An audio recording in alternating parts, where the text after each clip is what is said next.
Thanks very much, Elizabeth. Good to be here. Good morning and good afternoon, depending on your time zone. And welcome to Beyond Pad Thai, Thailand's food culture and what it means for modern travel. If just a bit of housekeeping, any questions as they come up, just pop them into the chat and we'll answer them at the end. If we don't get time at the end, because mindful of your time, we want to move quickly, we'll answer them as a follow-up email to make sure you get all your questions. As a quick introduction to me, I'm Sam. I'm the co-founder of Experience Travel Group, and we are a boutique DMC specializing in Sri Lanka and Southeast Asia. We are very lucky to be joined today by Dominique Woolf, who is a great friend of Experience Travel Group. Dominique, do you want to say hi? Hi everyone. Hi from London in the UK. It's meant to be spring, 1st of April, but I'm not quite sure the weather knows that yet. From to much better weather, we've got Arno. Well, I imagine it's fairly hot in Thailand at the moment from Indeed. 137 Pillars. Hi everyone, I'm Arno. Hope you're doing well. It's pretty warm in Thailand, nearly 11 p.m. now, so I already had all my good Thai foods, and I'm looking forward to presenting the, my slides later. Excellent. Okay, we'll look forward to hearing from them both. Dominique actually is half Thai herself. She won the Great Cookbook Challenge with Jamie Oliver. Her food business grew out of her Thai auntie's recipes, so she really is imbued with Thai food and Thai culture. So we're lucky to hear from her, and she stayed at 137 Pillars, which is one of my absolute favorite hotels throughout our destination. We will hear from Arno exactly why that is a little bit later.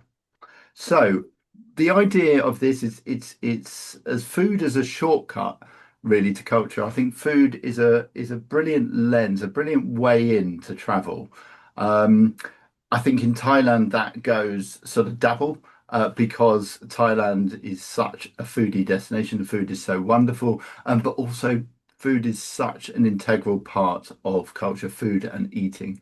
Thailand is often, sort of.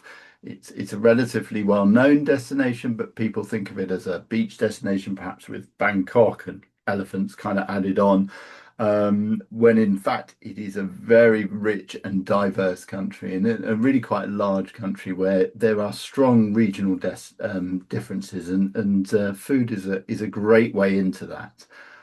So we just wanted to introduce from a very, very basic level what that looks like. So Thailand there is about the same size as France. So it's a huge country, really, with so much there. And then we've got the north broadly as a foodie destination. We're looking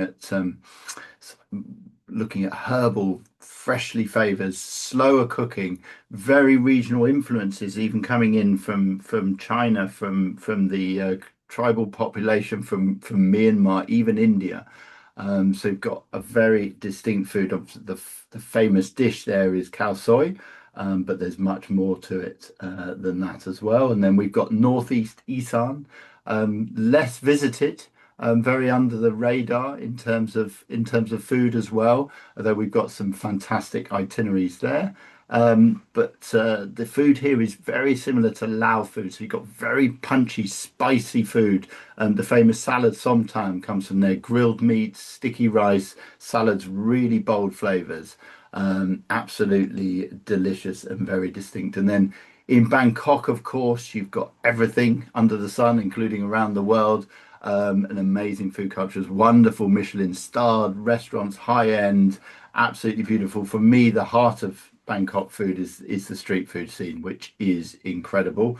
And obviously, there's a Michelin starred street food restaurant there, but I think that is a distraction. It's just an incredible destination for live eating and exploring through that. So that is fantastic. And then again in the south, very different. Again, this is much more intense and vibrant, very fiery dishes. This is where coconut comes in, seafood.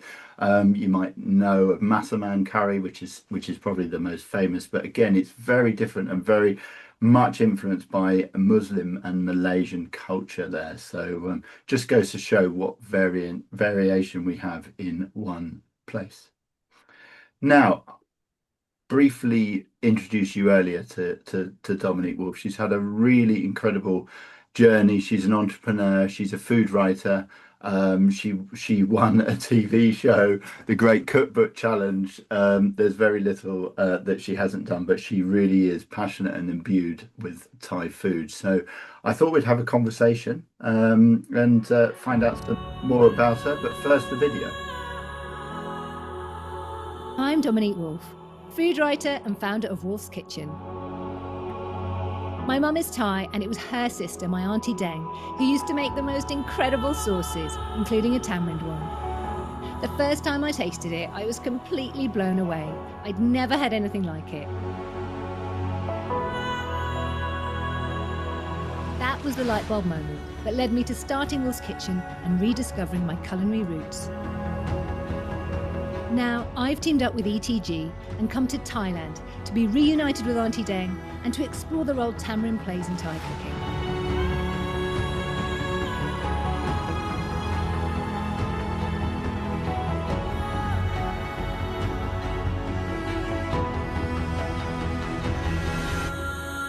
I've had steaming soups, stir fries, spicy dips, charred skewers, punchy curries, and the freshest tropical fruits. I'm also here on a food adventure to soak up the flavours, meet local cooks, and get inspired by everything this amazing country has to offer.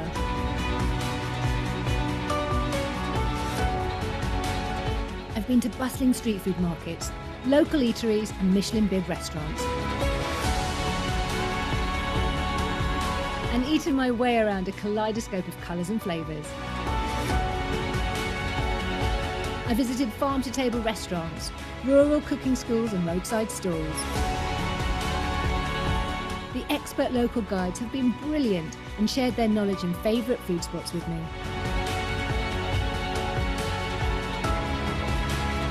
All the food I've had has been phenomenal. I've tried so many new things for the first time. It's hard to pick favourites, but I particularly loved the Miang Kham, a wrapped betel leaf drizzled with the most delicious sweet and tangy coconutty sauce. I've taken tuk-tuks, taxis, boats, trains and planes and walked till I dropped, in search of some of the best food this country has to offer.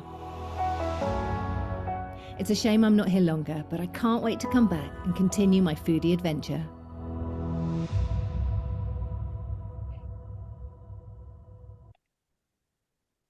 Awesome. Thanks, Dominique. So I thought I'd ask you a couple of questions really to get started. So for someone who's never been to Thailand, what do you think surprises them most about the food when they arrive? Oh, goodness. Everyone I've ever spoken to who's been to Thailand is literally blown away by the food. It's nothing like, I think Thai food has moved on in London, for example, but generally speaking, it's nothing like the food you get in your own country that's not Thailand. It's so much more vibrant, so much punchier. The herbs are, they grow in abundance. Everything is so aromatic, and it's like they've turned the volume up on the food that you're eating. It is sensational. So everyone I've ever met who's gone to Thailand is completely blown away. So there is just so much out there that's different to what you might get normally. And here, green curry, red curry, pad thai, usual standard dishes. And whilst you can get them, there is so much more to discover. And the flavors are just incredible. I love that. It's turned up the volume on Yeah. what we might have got outside of that. That's brilliant. That's brilliant. Is there, a region or dish among that that gets overlooked, do you think?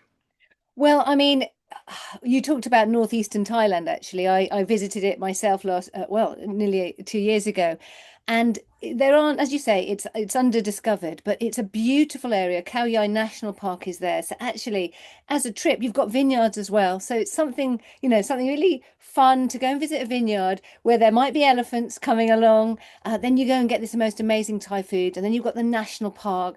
The food there is stunning and it is different. But, you've got the somtams. As you said, you've got the sort of grilled meats with tamarind sauces and the sticky rice. The menus in the restaurants I went to, these were local restaurants and you get the pictures there. So it's easier to choose what you want because you can point at a photo, but the food's incredible. And in Bangkok, you've got neighborhood districts like Ari. So I went there, Chinatown's very popular and absolutely love Chinatown. But going somewhere a little bit outside like Ari, you get to see where the locals eat, and you get that real sort of authentic experience. Yeah. And is there a food experience that's really stayed with you? Perhaps something that all of their clients can actually do themselves when they visit?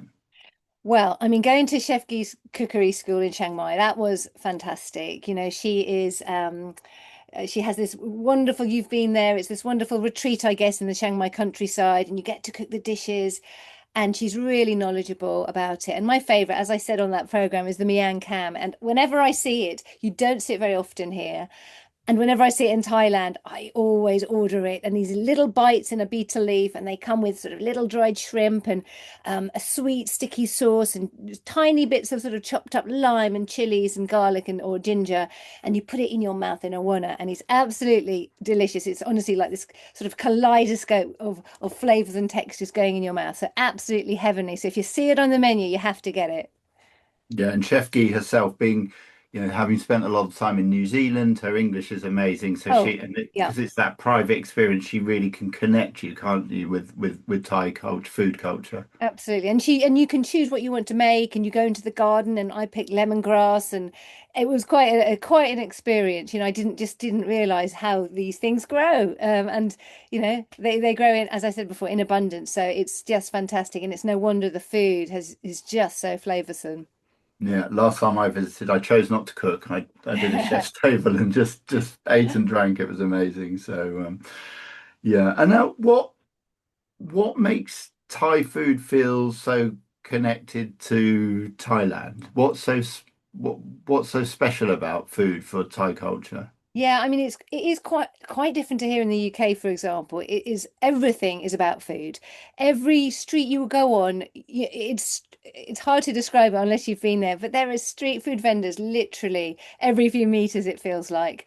And so it's part of their culture. Street food is very much part of their culture. They're obsessed by eating. All social gatherings are sort of centered around food. When you have meals, you share food as well. It's not maybe like here where you have your own plate. You'd order a table full of food. It's all about having that sort of feast that you share. So, and also, as you mentioned, each region they have different vegetation.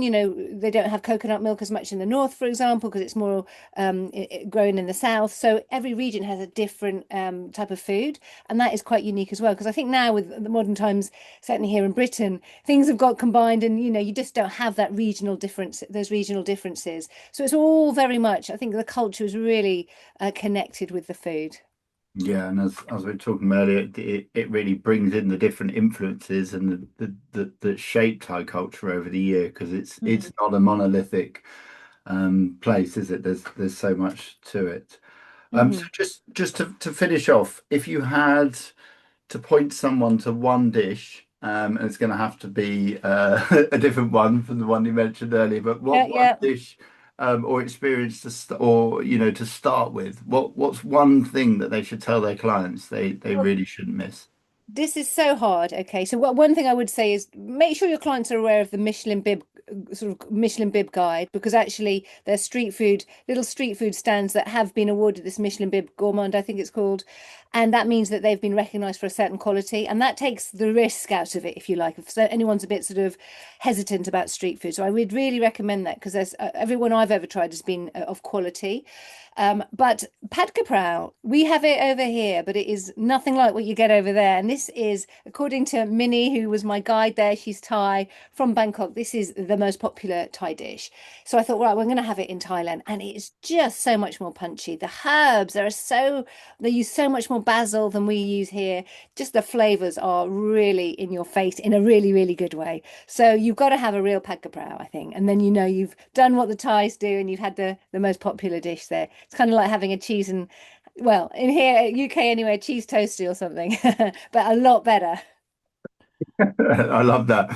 That's right. It's good. There's always a place for a cheese toasty for sure. So, and I love that choice. That's brilliant. And I think it's worth bearing in mind for your clients that, when we do street food tours, it's done very, very specifically and carefully to make sure that it is completely safe to eat and explore in that way, and done with the guides in a way that brings you down, brings you in and immerses you.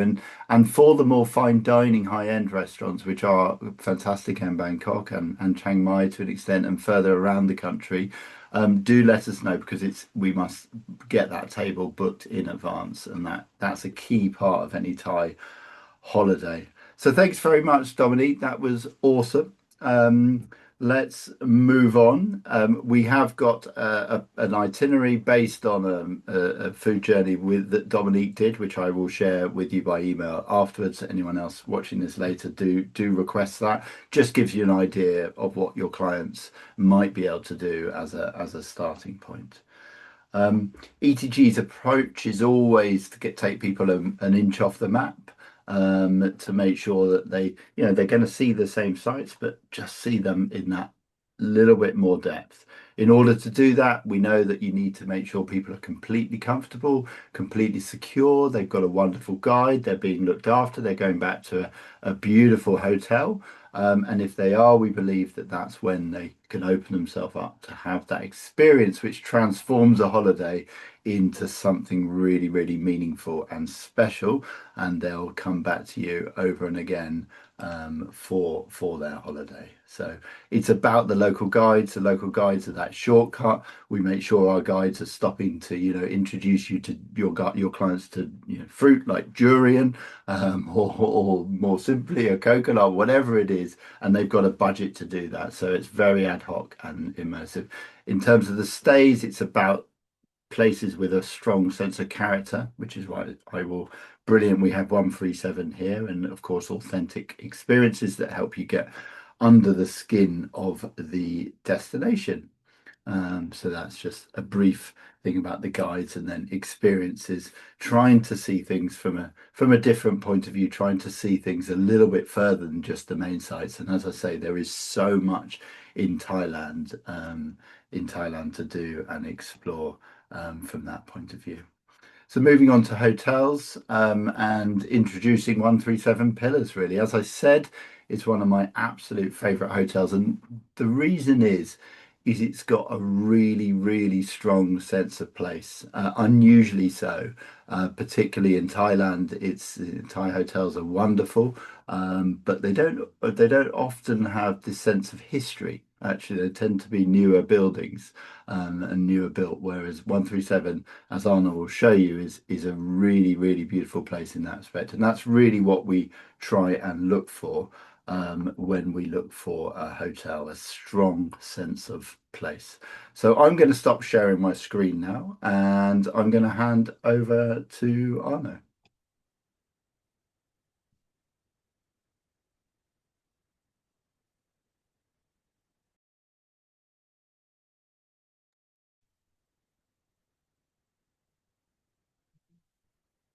I think you're on mute there.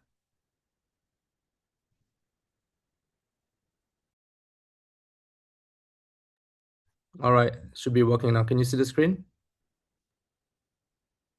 We can now. Okay, great. Well, it's a pleasure to be here with you all tonight. Thank you, Sam. I think you described it correctly. 137 is a place of character. So I'll take you through some of the property. To start with, this is the beautiful hotel. What makes it really special is the main house was built in 1889. So when the current owner took over the property some 14 years ago, this is how it looked like. And we transformed that into such a beautiful hotel. This is our beautiful pool. It's 25 meters long, and it sits right into this amazing property. As you can see, there's a lot of greenery, and it's such a lush environment. And actually, where we connect with this whole heritage, these are the original managers of the house. So now the hotel used to be the Borneo trading company. It was the estate of one of the largest teak wood trading company back in the days. And actually, we named each of our room categories after the managers that had the pleasure to work in this place. it's a beautiful location. We're just 5 minutes walks away from the old town. So we just get to cross a little bridge and we are taken directly into the old town and the market. So it's very convenient for guests to stay with us at the property. Um, this is some of the rooms. All of our suite starts, the leading suite starts at 70 square meter. And there's a beautiful blend of design, quality fabrics, and again, a lot of heritage touch within each of the rooms. This is actually one of our largest suites here, the William Bain suite. Absolutely stunning. And this is kind of the feel you get as well from the property. So everything is opened. You get to really, this natural embrace within the hotel and all its trees. We also have 2 private pool suites. And what makes it even more special is the Borneo Legacy Room, which is our own dedicated museum.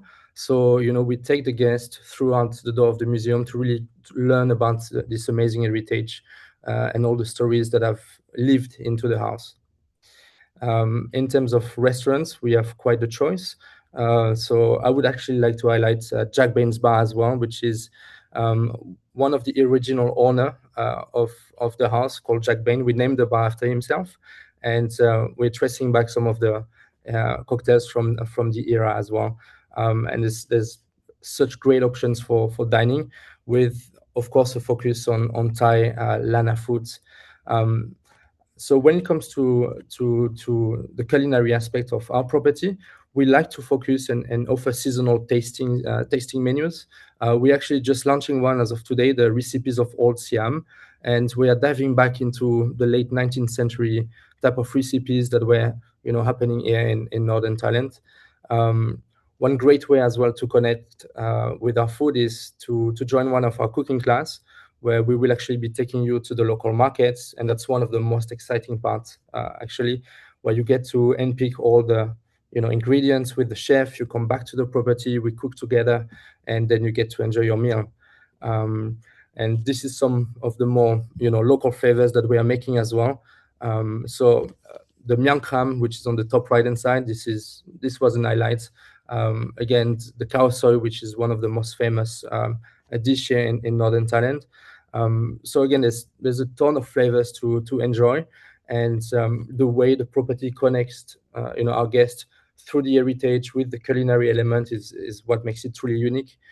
Plus, again, the location of the property, which is truly in the center of town, where you can actually disconnect in this beautiful heaven, but be close to all the action, the markets, and all the excitement of Thailand. So an amazing property. And I've been the lucky GM at the hotel for just about 2 months now, but I've lived in Thailand for 16 years, all across the country. So I've had my share of great Thai food, and Chiang Mai is truly the place to be. Thank you.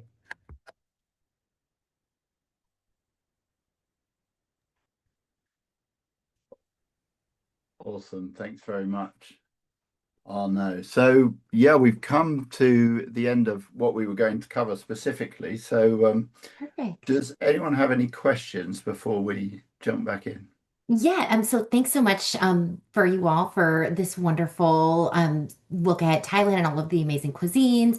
So we actually did have a couple questions come through, and I'll go ahead and start. Let's see. This one I think would be more for you, Arnaud. This one came through and it says, in Chiang Mai, what do you think most visitors get wrong about the city? And are there any things that you think that they must experience before they leave Chiang Mai? Well, I think one of the things that people would get wrong is, Chiang Mai, it's a place where there's a lot of elephant camps, and there can be a Yeah, lot of elephant encounters. It's very important to pick the right place. Not right. all of them are truly ethical, and luckily, Sam, ourselves at here at the property can recommend the right elephant camps for a proper experience. So this is something that we should always be checking with an experienced travel agent or the hotel itself. Sure. Um, One of the Yeah. things that must be done is definitely getting lost in the old town. I think this is my favorite activity. And actually, I'll be leading something in a couple of weeks where every Mondays I'll be taking lucky guests through my own discovery of the old quarter of the whole town of Chiang Mai, because it's small streets weaved around markets and temples and heritage buildings, and this is truly a unique discovery. Yeah? So going to the old town, getting lost there for a couple of hours is truly unique. Oh, that's perfect. I And then I actually have can another I one. Oh, go can I ahead. jump in there, Elizabeth? Sure. Yeah. That I totally agree with that, and we particularly on the elephant point, and it's really worth making sure that we know about what your clients are looking for so that we can match the right ones. We've got things from an experience called walking with elephants at the extreme end, which is on the Myanmar border in a place called Mae Sot. And that's just an absolutely incredible off the beaten track experience. It wouldn't be for everyone. And that goes into Chiang Mai. There are several really, really, really good experiences, which are really positive and feel right. But we need to make sure that we get the right one for your clients and in terms of what they're looking for. Perfect. Arnell, this is actually another one more focused on Chiang Mai specifically. So, for any guests of the hotel that are just pure foodies and they're very curious about trying new cuisines, it was great to hear that you have that experience with the cooking class. Um, if you have anyone that really wants to have a food forward itinerary when staying in Chiang Mai, what would you recommend just in terms of like a day staying at the hotel and experiencing the cuisine of Chiang Mai? What else would you recommend for them to experience, and what would that look like? Well, it's great actually. We have a set. We have butlers on property, right? So every guest will be assigned a butler, and every butler will really want to understand the preference of guests. And actually, we have a wide list of curated restaurants, and I mean, we can organize the cooking class ourselves, but we can also recommend some of the great chefs in the city Oh, if a guest wants to have as well kind of a curated approach and a lot more personalized. We could be doing that. But again, the markets, there's a bunch of markets in the city. Having a proper market discovery with one of our team member, mhm. that's that for a foodie is truly unbelievable because Yeah. you get to be within a very exciting environment, a lot of taste, a lot of flavors, a lot of smell, right? So doing a proper market discovery with the team is something that we can organize, and I would recommend it. Oh, that's amazing. Thank you for that insight. It sounds wonderful. I have another one that came through in Dominique. It would be great if we can get your expertise on this. I think it's more for all of Thailand. So when you're traveling to Thailand, is there a specific moment? I know you shared one of your favorite dishes, which I'm not going to try to repeat the name because I probably will mispronounce it. But what would you say that is like a signature dish or a market or something that just even, with spending your time in country like that you never get old of, like that you would just always want to make sure anyone coming to Thailand experiences? I mean, in Bangkok, I would always go to Chinatown. It's just got such a great vibe. Yeah. Although I did go on a Monday and discovered it was closed. However, there were still places open pretty much 24 hours. So even on the closed days, you'll find places. But I just go there because of the vibe. It's just so much fun. Of And course. the food is obviously incredible. I tried things like fish sauce caramel with deep fried fish. I never thought, my God, what's this going to be like? And it was amazing. So yeah, I would definitely do that. And as I say, I took a trip on the boat on the river, and that was fun as well. And you can stop off at different places. So yeah, that hopefully that answers your question. No, I think that that's great. Great I, insight. I also went on a breakfast tour in Chiang Mai. So actually, we had a guide taking us to lots of different places that you get breakfast, and Oh, it's not cool. something I would ever do, but that was really good because I just wouldn't necessarily go for noodles at breakfast. So to have someone taking me to 3 or 4 different places that are on the, Exactly. really, really local, that was something I would recommend. Yeah, so immersive. Exactly. Oh, awesome. And then sorry, just great questions for you all. So I have one more actually, Dominique, if you could give us your insight. So this is coming from an advisor who says that they have clients that love Thai food here in the US. But could you maybe just describe from your expertise? Obviously, we love what we have here, but how is it different? And how would you describe what they're actually missing from getting it in Thailand? Yeah, I mean, I guess as I sort of mentioned, you get this flavor profile. It's really balanced. and it's just this punchier. I can only describe it as it's all in Technicolor, basically. You've got the Yeah. zingy limes, you've got the sweet, it's balanced with sweetness. You've got so many herbs as well. And it can be fiery, I won't lie, but you know, you can ask for it. You can actually say you want it a bit milder, and if you've got a guide with you, that helps. But the flavor profiles are just, they really sing in a way that I think you don't experience back at home, just because of the Mhm. different varieties of Yeah. veg. For example, the ginger and garlic is so much milder there. You can eat it raw in a way that you can't at home as much. So you Mhm. just have this full-on sort of experience. Yeah, this party, this fiesta constantly in your mouth when you're eating. So Yeah, I love it. And I think our whole team is inspired to use your adjective of punchy flavors. yeah. So we're going to be thinking of you every time we want to describe our food. So that's great. Well, any other questions that are coming in, please feel free to put them. But I think that's pretty much wrapping it up from this side. It was such a wonderful overview, and I feel like I can just taste the flavors and the smells just from this conversation. So thank you all for painting such a beautiful picture of what you can experience and all of the wonderful culinary experiences through Thailand. And of course, at 137 Pillars and exploring Thailand through experience travel groups. So Thank you. yeah, wonderful. Well, I didn't see any more questions, so we'll go ahead and wrap it up there. So thank you all again for your time, and be on the lookout for the recording to be shared if you'd like to share that with your team or if you have any follow-up questions. Thank you. Thank you all for Bye. joining. Thanks. Have a Thank nice day. you. Thanks, everyone.